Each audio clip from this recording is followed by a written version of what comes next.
Hombankan tajuk lagi, Wak. Jadi, Wak, cerita subuh ni kita ngangkat tajuk lagi, Wak. Bila, Wak, hujan, Wak. Mudah-mudahan lah, Wak, ada rezeki kita. Ini tidak sangkut lagi, Wak, tali di atas ni. Bismillah. Wak.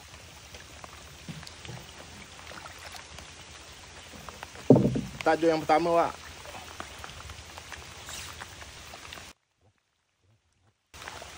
Belukang. Belukang, Wak, belukang.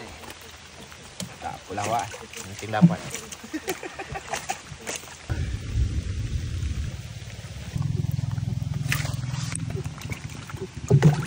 Melenyang pergi bibir, Wak. Tengah hari sekarang. Gila, Wak, hujan. Oh, mampus. Jadi, Wak, kita sudah sampai di rumah. Ikan belukang ini kita nak masak gulai tempoyak, Wak, ya. Ini aja, Wak, bahan-bahannya, Wak. Ini tempoyaknya, Wak. Hombankan lada. Kacau-kacau, Wak, tak. Hombankan tempoyak.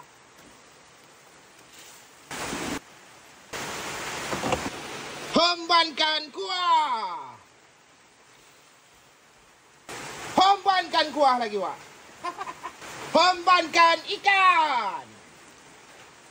Hombankan mecin.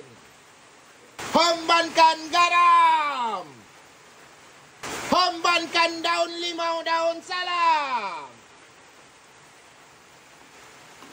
Hombankan tutup. Timbul tutup, Wak. Dan di sini kita tengok ikan belukang gulai tempoyak kita sudah masak. Gila. Menyala, Wak, air. Gila. Mak ai berasap, Wak. Berasap.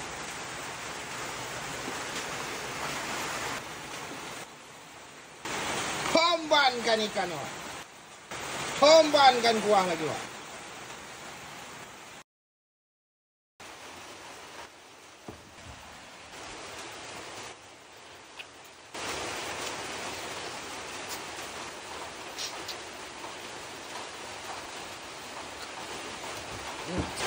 Sampai tercampak-campak.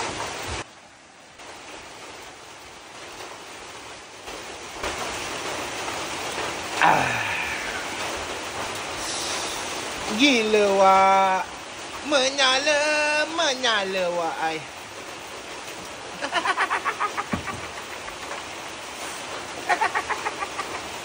Kenyang kepala aku, Wak.